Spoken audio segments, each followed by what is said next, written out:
$20. That's what a man was asking for a 9-year-old girl in a saloon.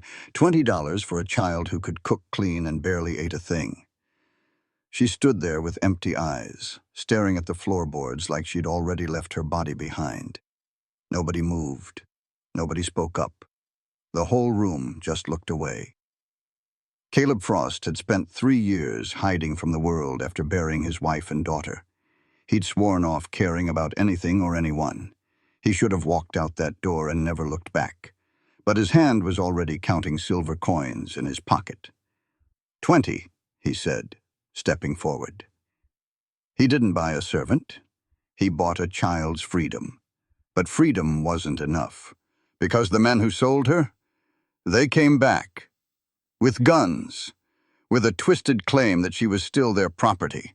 And a broken man who had given up on living suddenly had something worth dying for. A little girl who called him Papa for the first time while his blood soaked the barn floor. The lesson. Family isn't made by blood, it's made by choice. And sometimes the person who saves you is the very one you thought you were saving. Everyone deserves to be safe and loved, especially those the world has already given up on. If this story touched your heart, drop a comment and tell me, do you believe family is about blood or about who shows up when it matters? Share with someone who needs to believe in second chances, and subscribe so you never miss a story about the power of choosing to love.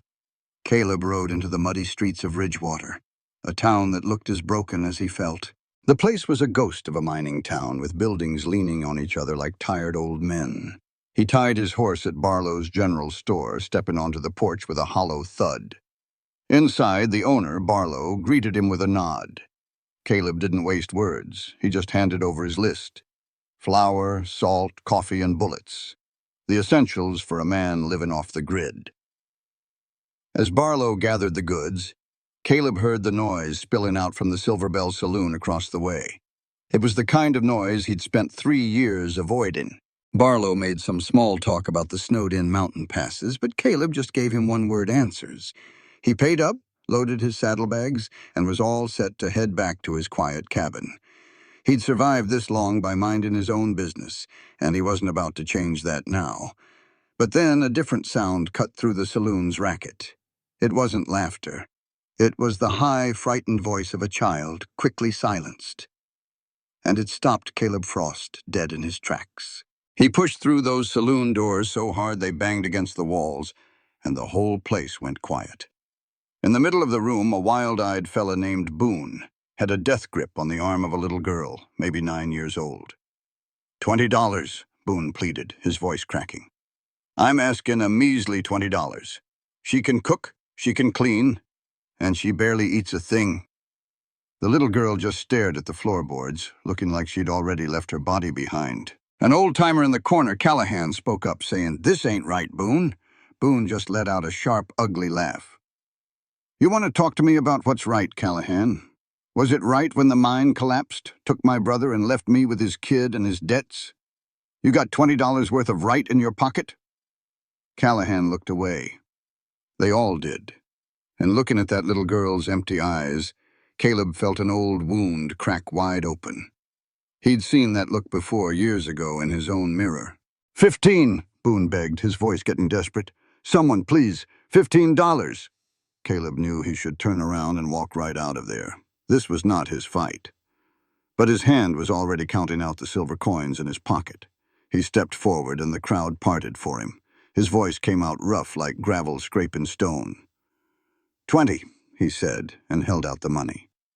For the very first time, the little girl lifted her head and looked right at him. Boone snatched the coins and counted them with shaking hands.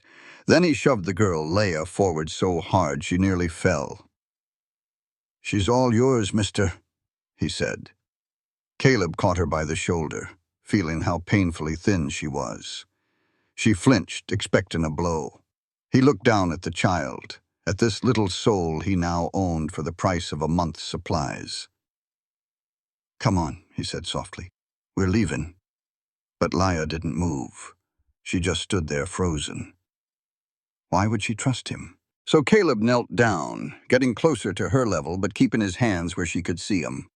"I'm heading back to my cabin in the mountains," he told her, speaking slow and deliberate. It's a day's ride.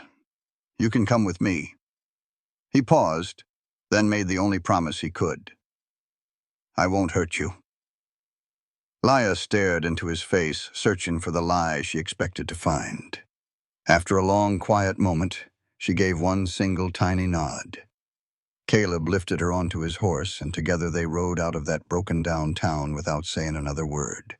Have you ever seen something so wrong it forces you to act? For Caleb, it was watching a little girl get sold for pocket change. That's why he was now on a treacherous mountain trail with a silent child named Leia. He was a broken man who had long since given up, but leaving her to that fate was a line he just could not cross. He offered her some jerky. She took it but did not eat, her eyes full of a weariness no child should ever know. He asked her name. She whispered, "Leia," a sound as fragile as ice. This story is about how a single act of kindness can save 2 lives. Stick around to see a promise kept. When they finally reached his home, it was not much to look at, just a simple cabin tucked away in a high mountain valley. A creek ran nearby, the water so cold and clear it hurt your eyes. Caleb led the horse to the small barn and tended to her, the familiar work calming his nerves. When he turned, Leia was standing in the doorway, a tiny silhouette against the dying sun. She looked impossibly small in this vast, lonely place. He cleared his throat. "Come on now," he said gently. "Let's get you inside where it is warm." The cabin was cold, the fire long dead.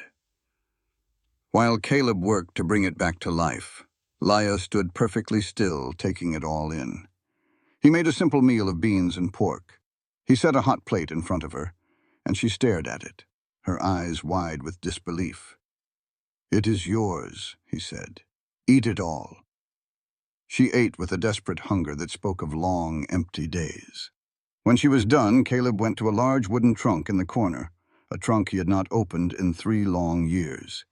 He took a deep breath and lifted the heavy lid. Inside were a woman's dresses and a child's clothes folded with care.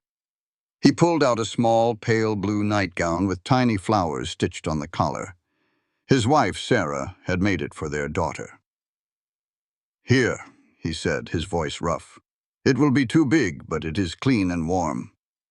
Leia took the gown like it was the most precious thing in the world. Her fingers gently traced the little flowers, and for the first time a flicker of feeling crossed her face. "The bed is yours," Caleb told her. "You are safe here, do you understand? You are safe." In the warm firelight, her eyes looked impossibly deep. Then she asked the question that shattered his world. "What are you going to do to me?" She was not afraid. She was just asking. She expected the worst and simply wanted to know what shape it would take. Something inside Caleb finally broke. He knelt down in front of her. "Nothing," he promised, his voice shaking. "I'm not going to do anything to you. You are not property. You're a child, and you are under my protection now." "I had a daughter once," Caleb heard himself say, the words tasting like rust. "Her name was Emma. She would have been about your age now." Leia just watched him, her gaze unwavering. "They are gone," he said, the words heavy as stone. "A few years back. I could not protect them. But I will not fail you, Leia.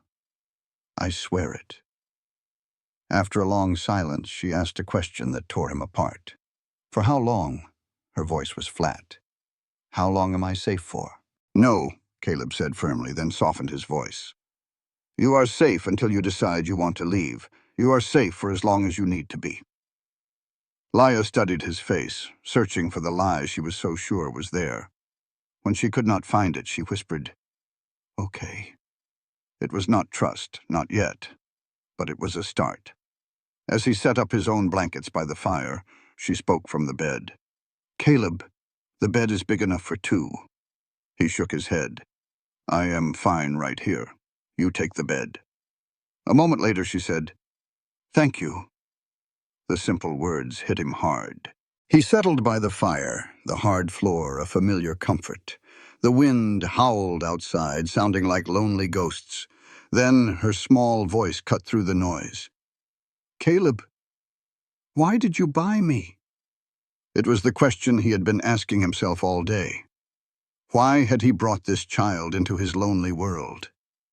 He looked into the flames. "I do not know," he said, his voice quiet but clear. "I reckon it was because no one else was going to, and leaving you there was something I just could not do." In a quiet cabin, steeped in 3 years of sorrow, lay two souls who had forgotten how to live. Caleb, a man lost to the world, and Leah, a little girl who never knew she had a place in it. They spent that first long night just listening to each other breathe. When the pale morning light hit the mountains, Caleb got up, his body aching from a sleepless night on the floor. He saw Leah sitting up in bed, her stormy blue eyes already watching him. After a quiet "morning," an awkward silence filled the room. Unsure what to do, Caleb fell back on his old routine. He told her there was bread if she was hungry, and then stepped outside, escaping into the crisp mountain air. He'd done it. He'd brought a child home, making a promise he wasn't sure he could keep. For 3 years, his whole life was just about surviving. There was no room for anyone else. But Caleb Frost was a man of his word, even if he was broken. He tended to his horse, hauled water, and chopped wood.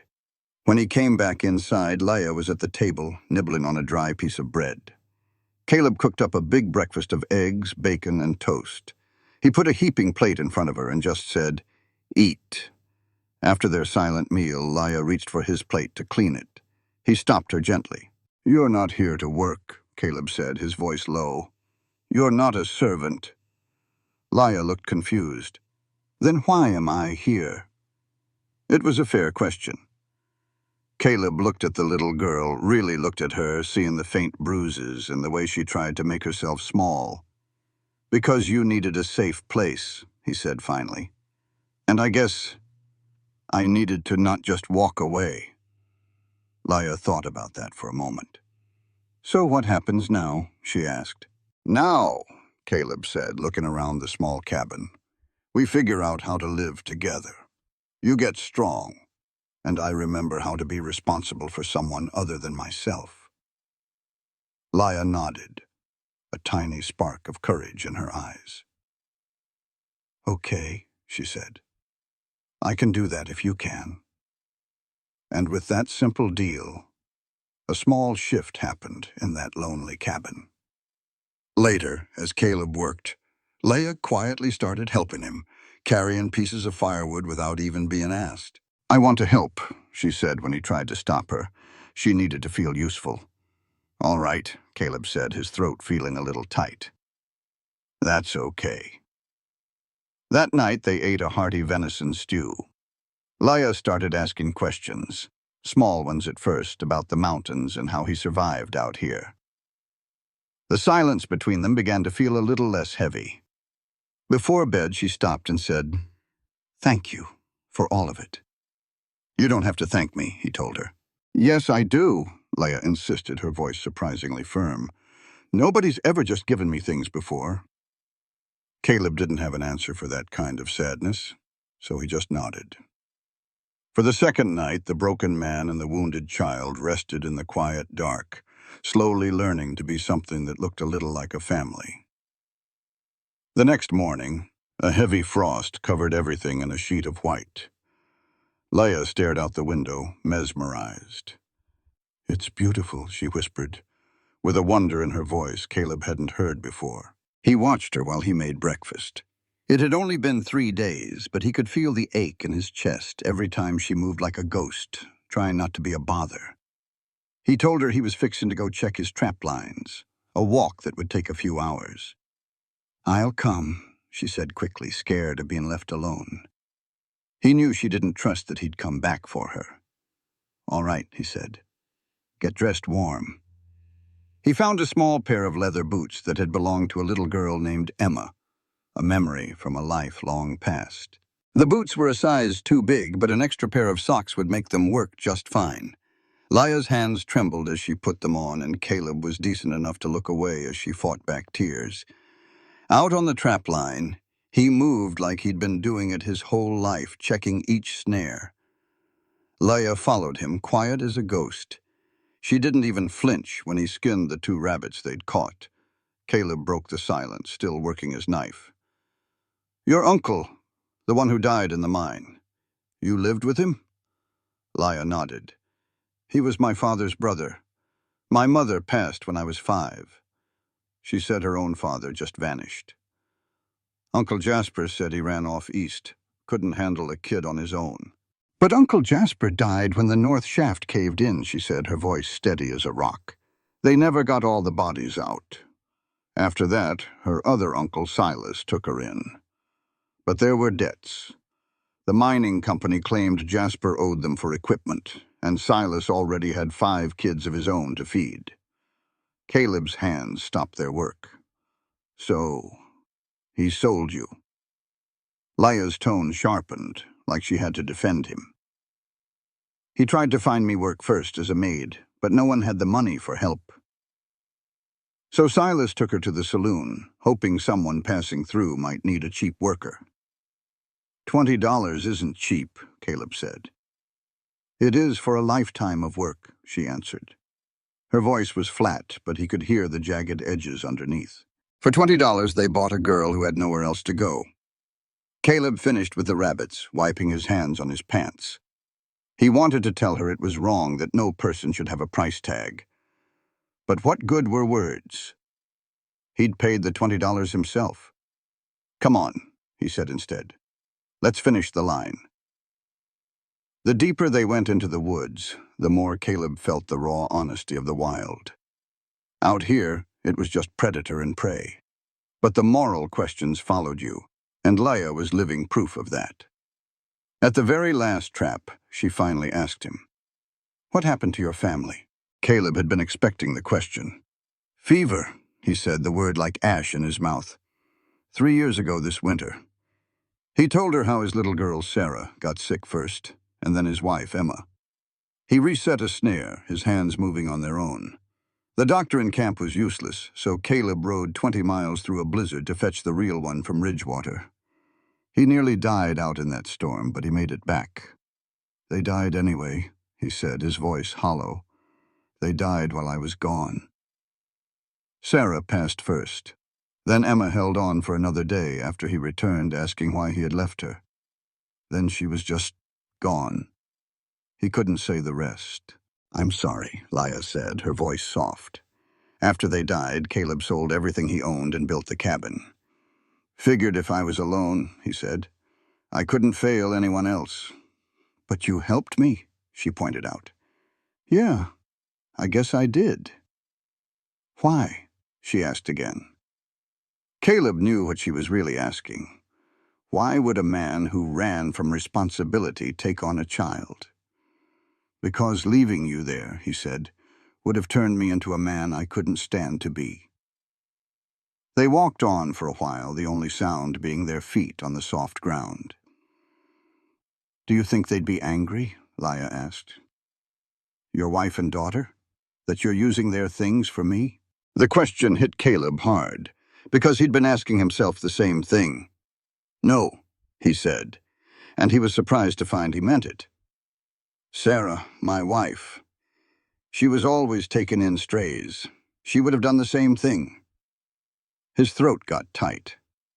"And Emma, she was always lonely. She would have been thrilled to have another kid around." "Oh," Leia said. "So no," Caleb finished.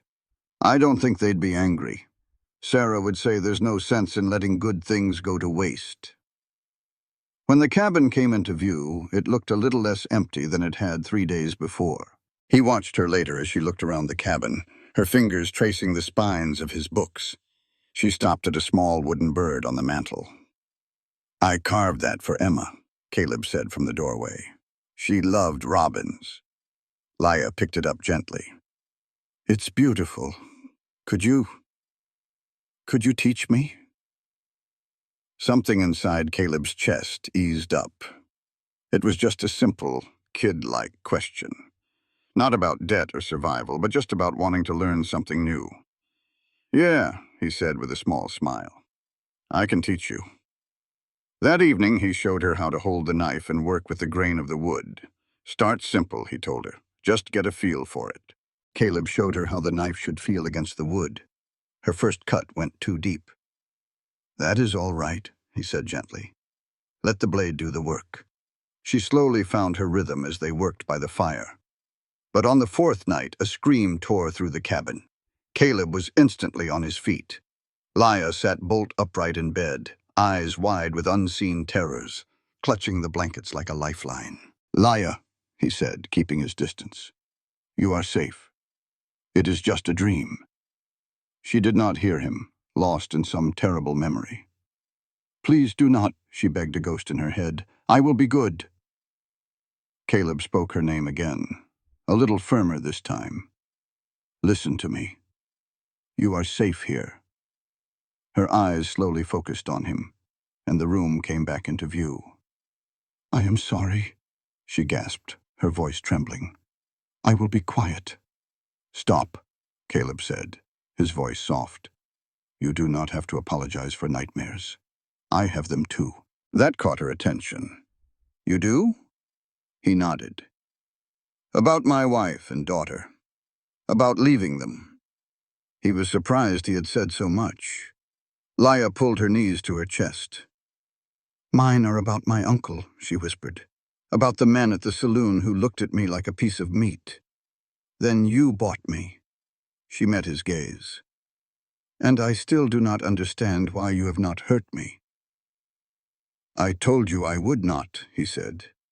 Everyone says that, she shot back, her voice sharp with anger. And then they always do.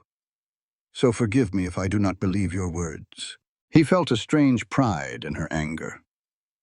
You are right, he said quietly. Words are cheap.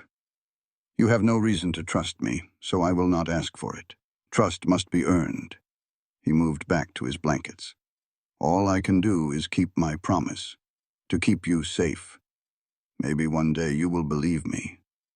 After a long silence, she asked, What if I am always scared? The question was his own. Then you are scared, he answered. There is no shame in that. Fear means you are a survivor. It makes you human. She lay back down, pulling the blankets tight. Thank you, she whispered. He settled by the fire, knowing sleep was gone for the night. Saving this child was the easy part. Teaching her she was worth saving. That would be the real fight. A week passed. Leah learned the cabin's routines, her hands growing steady. But the fear never left her eyes. She flinched at any loud noise or sudden movement. He did not know how to fix a wound that deep, one that only time could heal. On the 8th day, she sliced her palm on a knife. It was not a bad cut, but she froze, terrified. I am sorry, she whispered. I was not careful. Let me see, Caleb said gently, but she flinched away. I just need to clean it, Leah. She slowly extended her hand. He washed and bandaged the wound. This will heal, he said. And I promise you, I will never hurt you. I will keep you safe. That is a promise I intend to keep. Caleb worked quietly, cleaning the deep gash on her hand. Leah was still as a stone, hardly daring to breathe. My wife, Sarah, she used to say that kids are supposed to get scraped up, he said, his voice low and steady. Said it is how they learn. He finished tying the bandage. There now. Keep that dry for a few days. Leah stared at her wrapped hand. You're not mad? Why would I be? You made a mistake, that is all, but I broke a rule. There are only 2 real rules in this cabin, Leah. Caleb leaned back and met her gaze. Do not burn the place down, and do not get lost in the woods. That is it. No rules about being perfect, or earning my keep? She asked, her voice small. No, he said, softer this time. You are just here to be safe, to be a kid. Her eyes were wide. I do not know how. I have been working my whole life just trying to stay alive. Caleb's heart ached for her.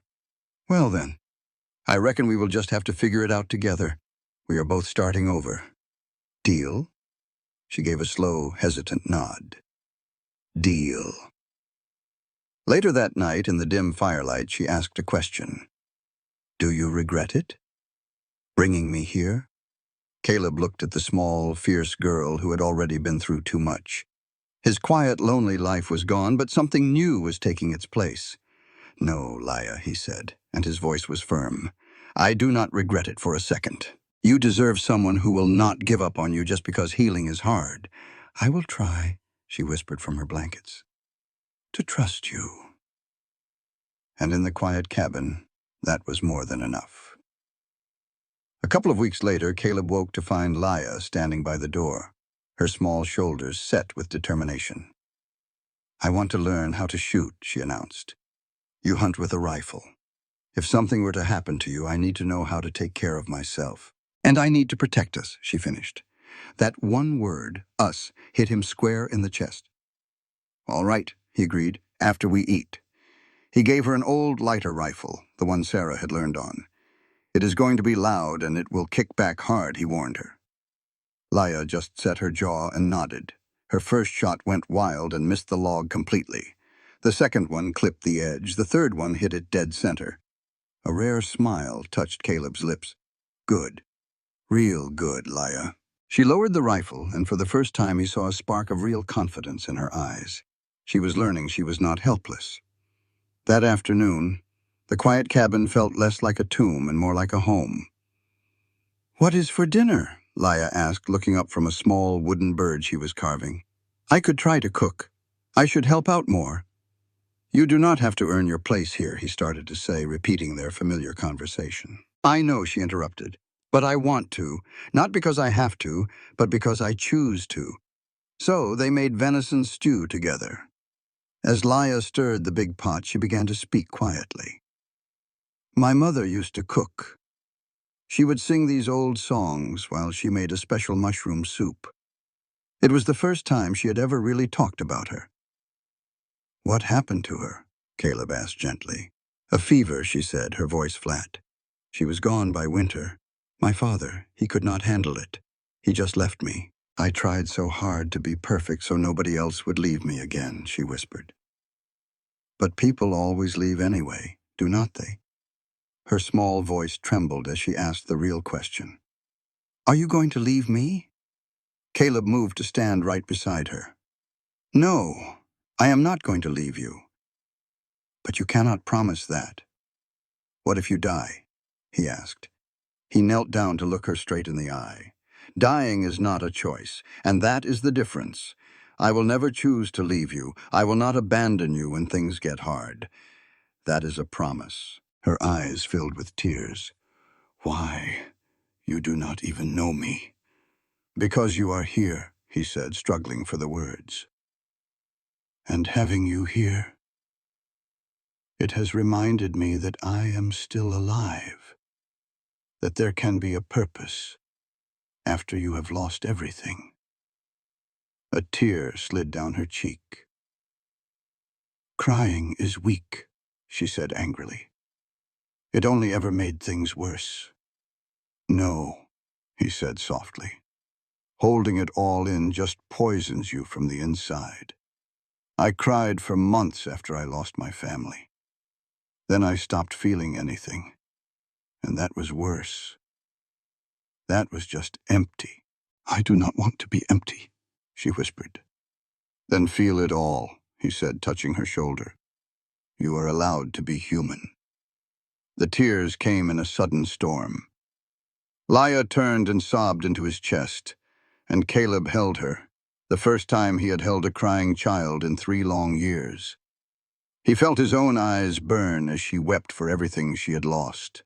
When she finally pulled back, she mumbled, "I got your shirt wet." "A shirt will dry," he said, his voice thick. "It is fine." A few weeks of peace went by. Then, on the 4th day, Caleb woke to the sound of men's voices outside. He grabbed his rifle in an instant. Laya sat bolt upright in her bed, her face white with fear. "Stay here," Caleb whispered, creeping to the window. "And stay quiet."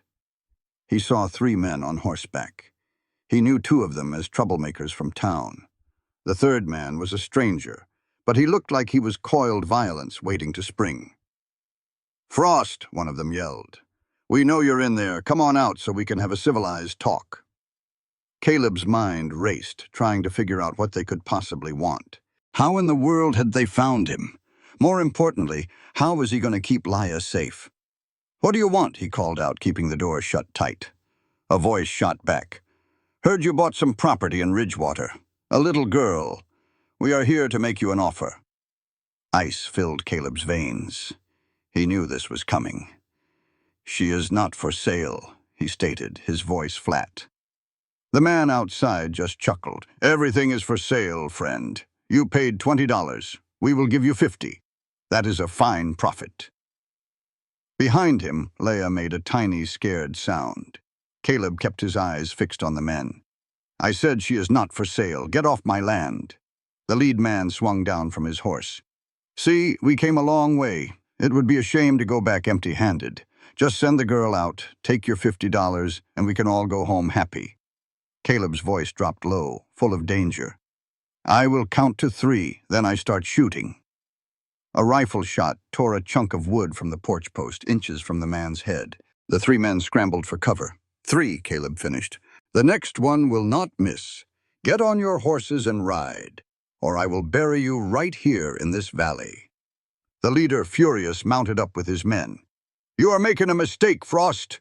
We will be back, and we will bring the law with us. We will have papers that say you have no right to that girl." They galloped off, and only then did Caleb lower the rifle, his hand shaking. He turned to see Leia, pale as a ghost. "They are going to take me away," she whispered. "No, they are not," Caleb said, kneeling to look her in the eye. "I do not care what papers they bring. I do not care what law they think they have on their side. You are not leaving this cabin unless you want to." "But how can you stop them?" she asked, her voice trembling. He did not have a real answer. He had bought her in a saloon to save her, not thinking about lawyers and judges. "We will figure it out. Together." He stood up, his jaw set like stone. "But right now, you need to learn this valley. Every trail, every hiding place. If they come back and I cannot stop them, you need to disappear until it is safe. Can you do that?" Leia's chin lifted, a fire in her eyes. "Yes." "Good," Caleb said. "Then let us get started." All day, Caleb showed Leia the valley's secrets. He pointed out every cave and dense thicket where a small person could hide. By evening, she was exhausted but moved differently, no longer like prey. That night, Caleb laid it out plain. "Tomorrow, we're heading to Ridgewater." He told her that the bill of sale for her was no better than a receipt for livestock. It wouldn't stand up if those men came back with the law. They had to make his guardianship legal and binding, so nobody could ever take her away. "But what if the law says I still belong to my uncle?"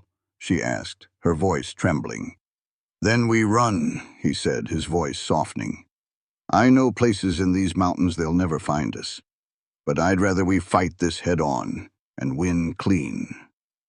She finally nodded. Agreed. The next day's ride to town was tense. Leia had been sold in Ridgewater, and Caleb could feel her fear. He tried to comfort her, calling her my girl without thinking. She stiffened at first, but then, after a long moment, she leaned back against him. "Yeah," she whispered.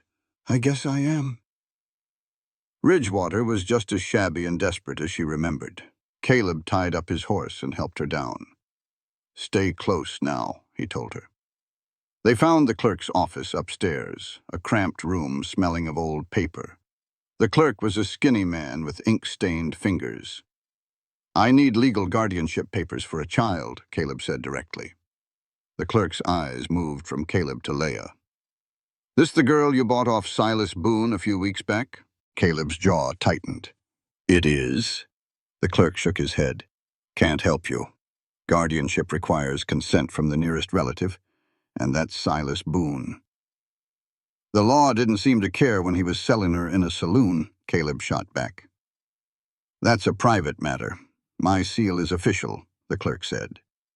He explained that without Boone's consent, Caleb was just a man who bought a child, not a guardian. "Then what do I do?" "You could adopt her," the clerk offered. But that takes about a year of proving you've cared for her.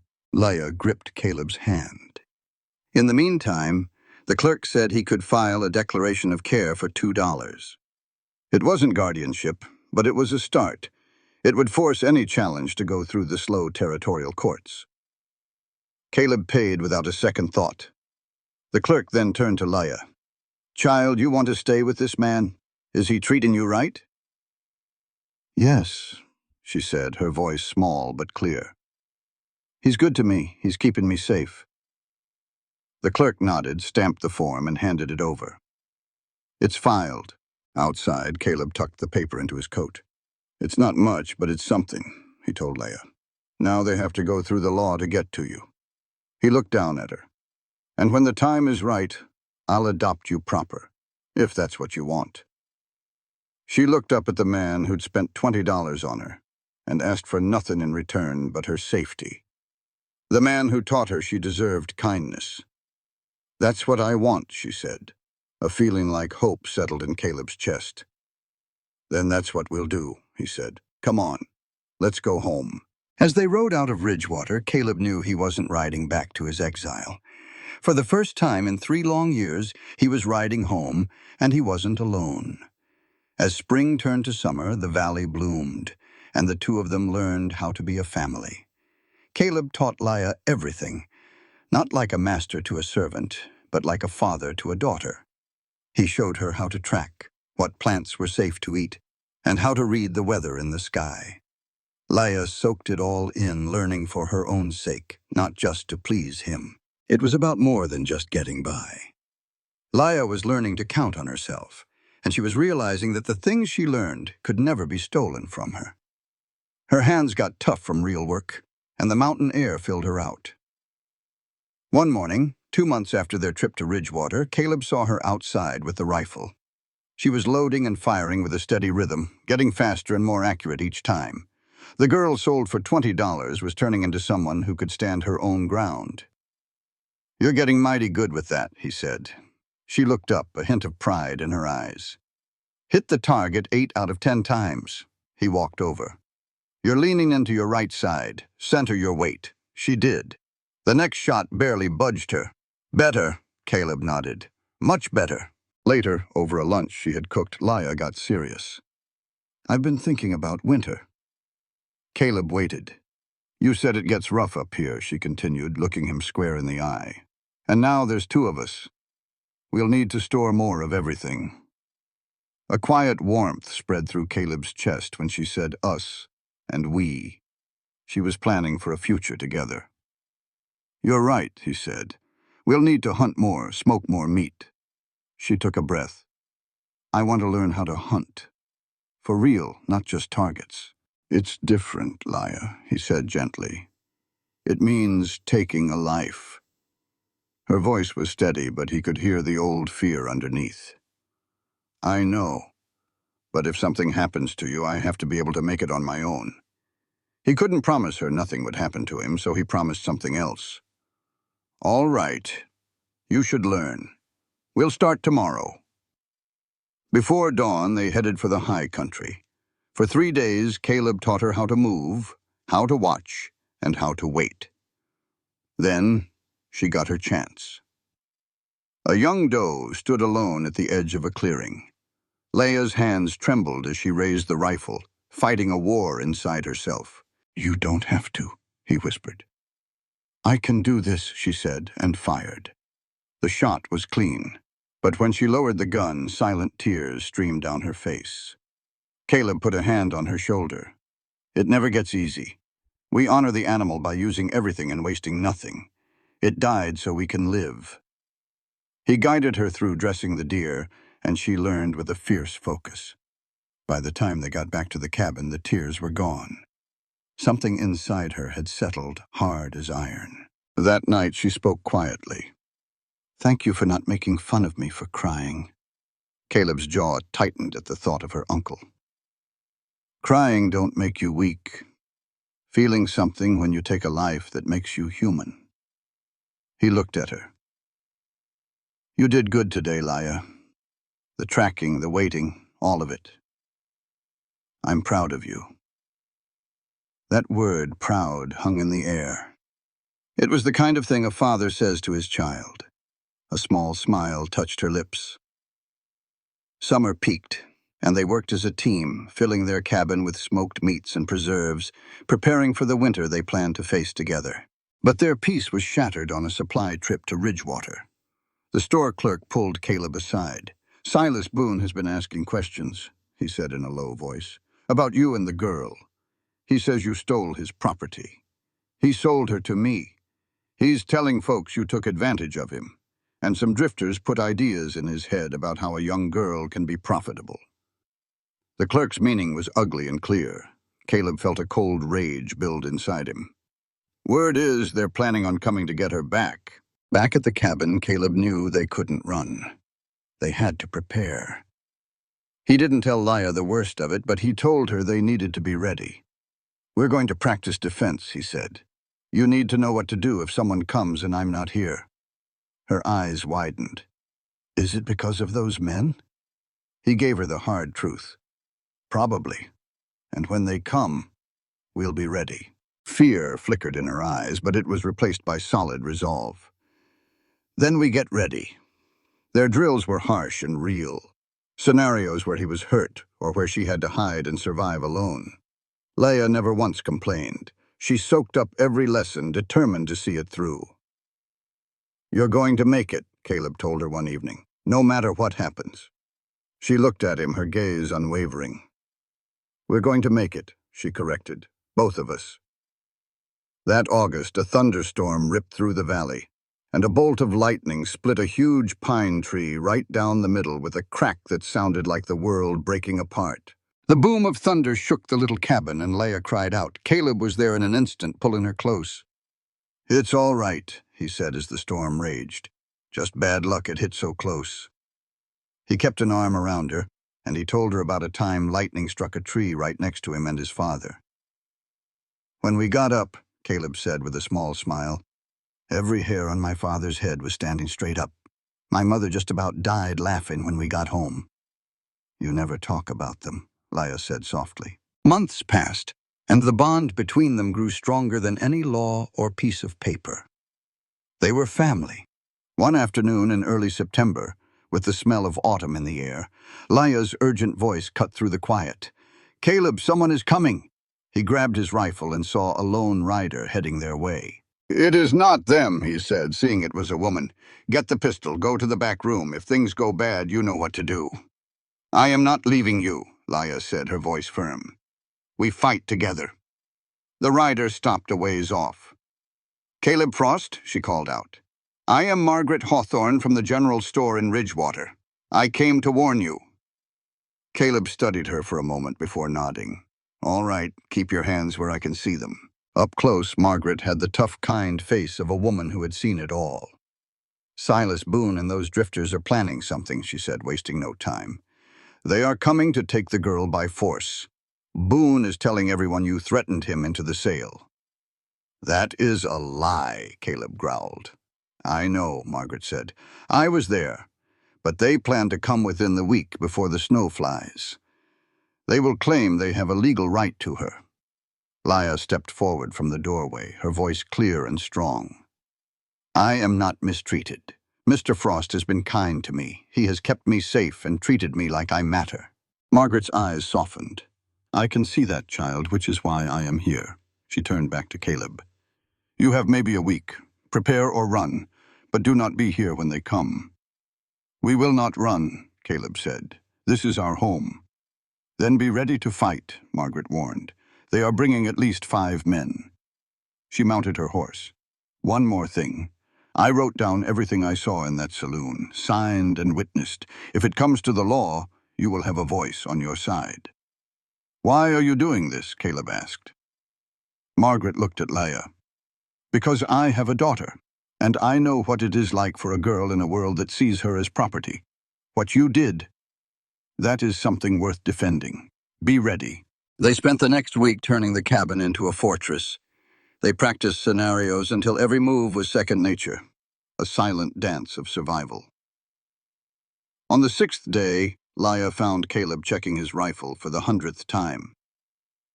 If something happens to you, she asked quietly, what do I do? He put the rifle down and faced her. You survive. You run to the places I showed you. You hide. Then you go to Margaret Hawthorne.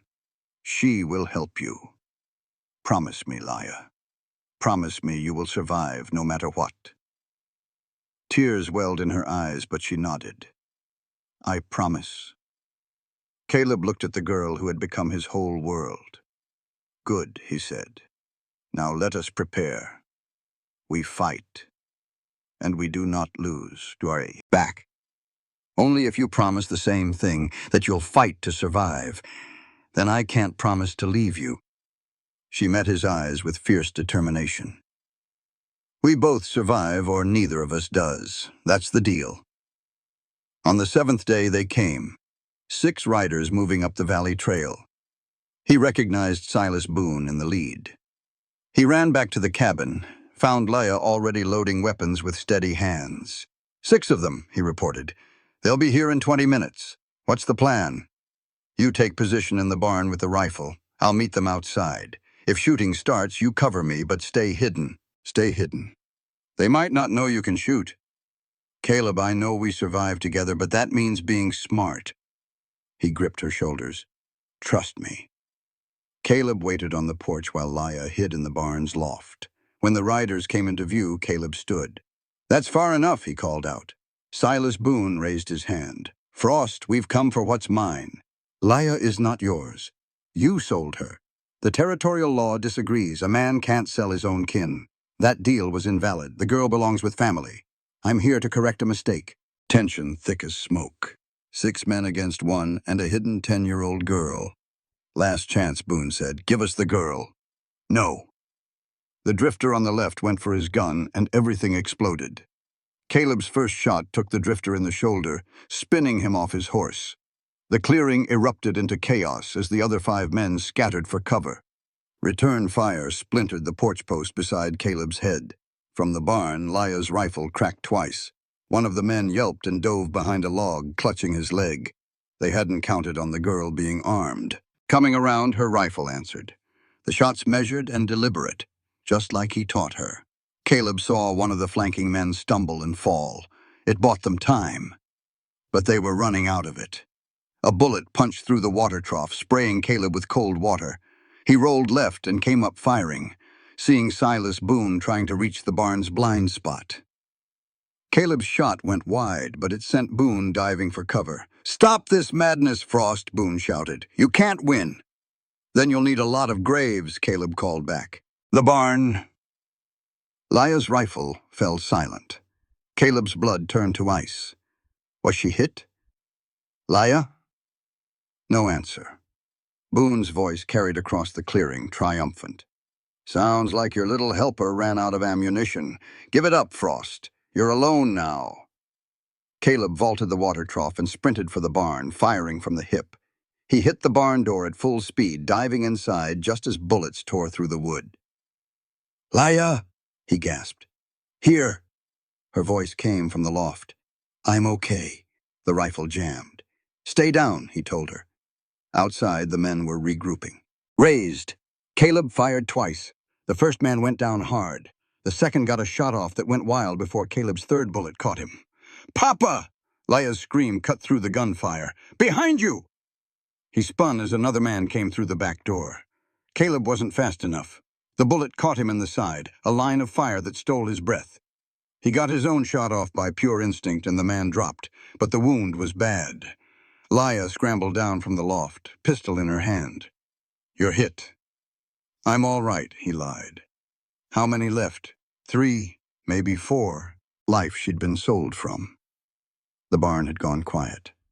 Too quiet. Then Silas Boone's voice, cold and calculating. Frost, you're bleeding out in there. Send the girl out and I'll let you live. Don't listen to him, Laya whispered. He's lying. Caleb knew she was right. This had gone too far. Give me your pistol, Caleb said quietly. What? Trust me. Give me your pistol and take mine, then get back up in the loft. I'm not leaving you. Laya, he gripped her shoulder. Do you trust me? She swallowed hard, then nodded. They exchanged weapons. Hurt bad. I need a doctor. You win. He stumbled toward the door, making his weakness real. He emerged into daylight. 3 men waited. Silas Boone and 2 drifters. Boone's rifle was pointed at Caleb's chest. "Where's the girl?" "Gone. Ran into the woods." The lie came easy. "You win, Boone. Just let me live." "I don't think so." Boone's finger moved to the trigger. "This ends now." Time seemed to slow. Caleb saw Boone's finger tighten, but he also saw Leia in the loft window. The rifle finally unjammed, aimed with deadly calm. Her shot caught Boone in the shoulder just as he fired, throwing off his aim. His bullet went wide. Sometimes a man's got to do what is right, even when the world says it is wrong. That is a lesson I learned defending a little girl named Leia from the very man who sold her for $20. Stick with this story and I will tell you how that deal ended in gunfire and gave birth to a family. Boone and his boys came wide. Caleb was already moving, his pistols barking. The first drifter went down. The second grazed Caleb's ribs before return fire dropped him. Boone, bleeding and desperate, aimed his pistol not at Caleb, but at Leia in the barn.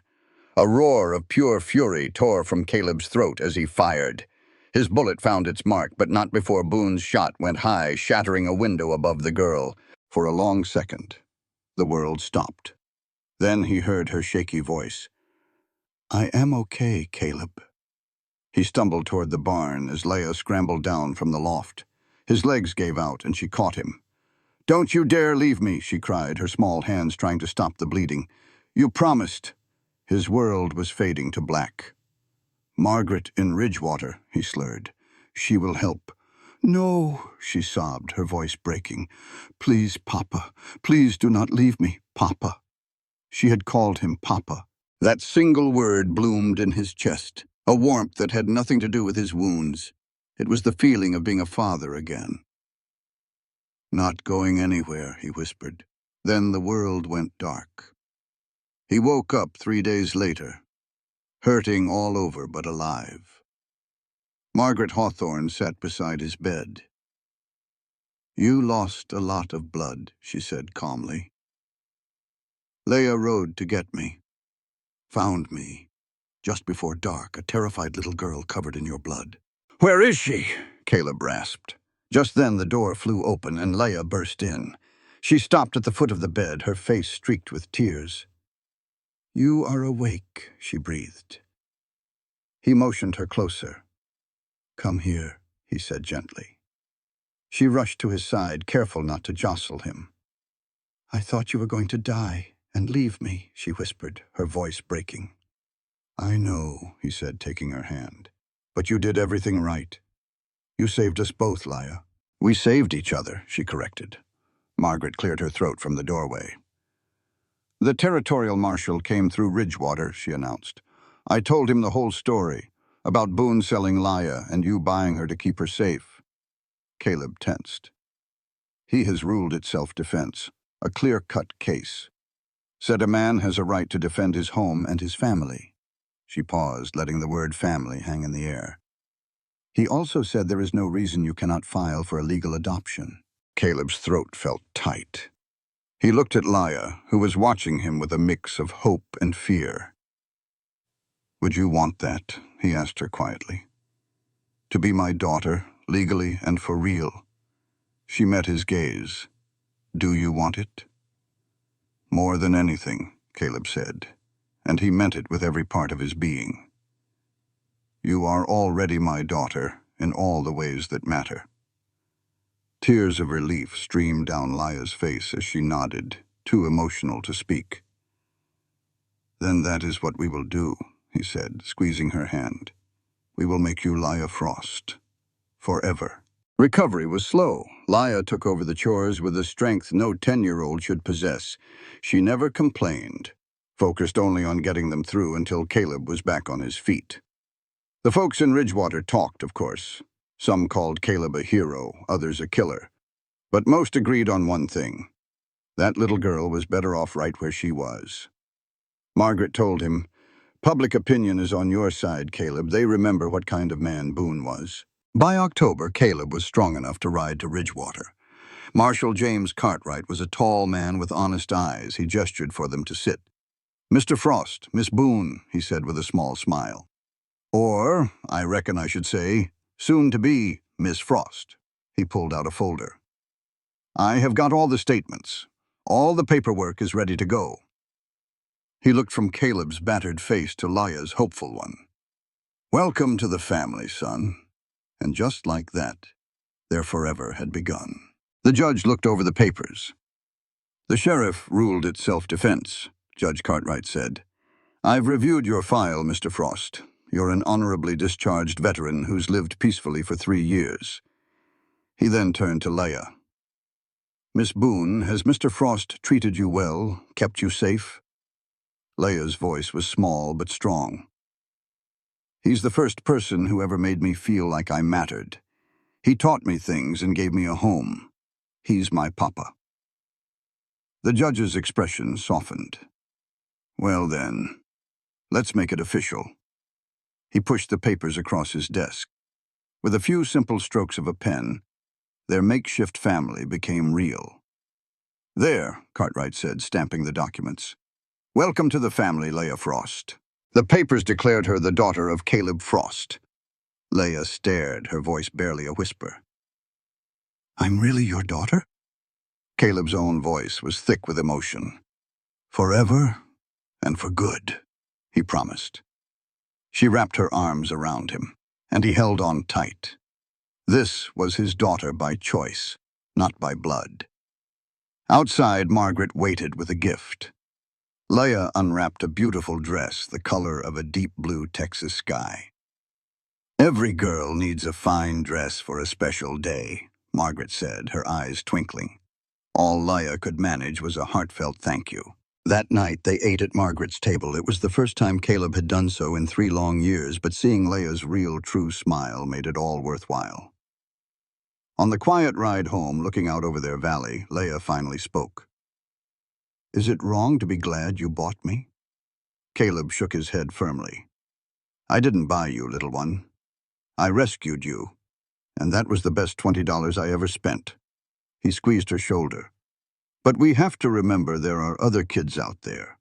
Maybe when you're grown, you can be the one to help change things for them." Leia looked toward the horizon. "Maybe I will."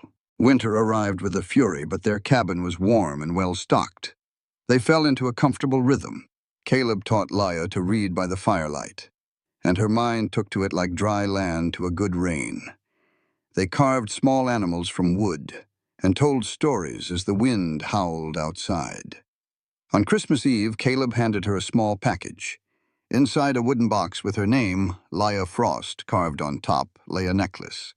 It was a small robin carved from dark wood. "Your mother used to sing," Caleb said softly, "and robins always bring the spring. It's a reminder that good times always come back." Tears welled in Leia's eyes as she put on the necklace. "Thank you, Papa," she whispered. That night, with the snow falling silently, Caleb felt a piece of his broken heart begin to mend. He hadn't replaced his lost family, but he had made a new home in his heart for this brave girl. Spring did return, blanketing the meadows in wildflowers. Leia was 11 now, tall and sure of herself. She had learned not just to survive, but to truly live. One warm May morning, she asked Caleb to ride with her into Ridgewater. She had something she needed to do. He went with her to the small town cemetery, to a simple wooden marker that read Jasper Boone. "He was kin to my mother," Leia explained quietly. "He tried to look after me." She placed a small bundle of wildflowers on the earth. "I just wanted to tell him that I'm safe now. I have a family." As they walked back through town, they felt the stares and heard the whispers. But Leia lifted her chin, took Caleb's hand, and walked proud. At the general store, Margaret had a letter for them. It was official, with government seals. Caleb read it, and a tension he had carried for months finally eased away. "It's the final decree from the court," he said, showing her the document. "It's all legal. No one can ever take you away. You're Leia Frost now and forever." "My daughter," Caleb said, his voice thick with emotion. Laya smiled through her tears. Forever. On the ride home, she asked him, Papa, what did you think when you first saw me? He remembered the raw anger and the choice that changed everything. It was terrifying, he said honestly. I spent 3 years trying to feel nothing. Then I saw you, and I knew I could not just walk away. It felt like my one last chance to be a good man. She leaned into him. Do you think Sarah and Emma would be proud of us? He nodded. Yeah, I reckon they would be. This little girl had shown him that healing was about finding a new reason to live. We did good, did not we? Laya asked. We did more than just survive, he said as their cabin appeared. We found each other and built something that matters. Their home stood solid and real in the fading light. They were a family. As the sun set, they simply stood together, a father and a daughter. They were not connected by blood, but by a choice they made. In a world that tried to put a $20 price on a child, they had found something truly priceless. This was not about forgetting their pain. It was about proving that something beautiful can grow from the worst kind of hurt. Their family was built on a simple truth. Everyone deserves to be safe and loved. In their quiet mountain valley, away from a cruel world, that truth was more than enough. This content was carefully researched, developed, and manually edited by our team to deliver meaningful stories with valuable life lessons. Every narrative is crafted to entertain, inspire, and empower our audience. We believe that great stories can change lives, and we are committed to bringing you content that matters. Thank you for being part of our community.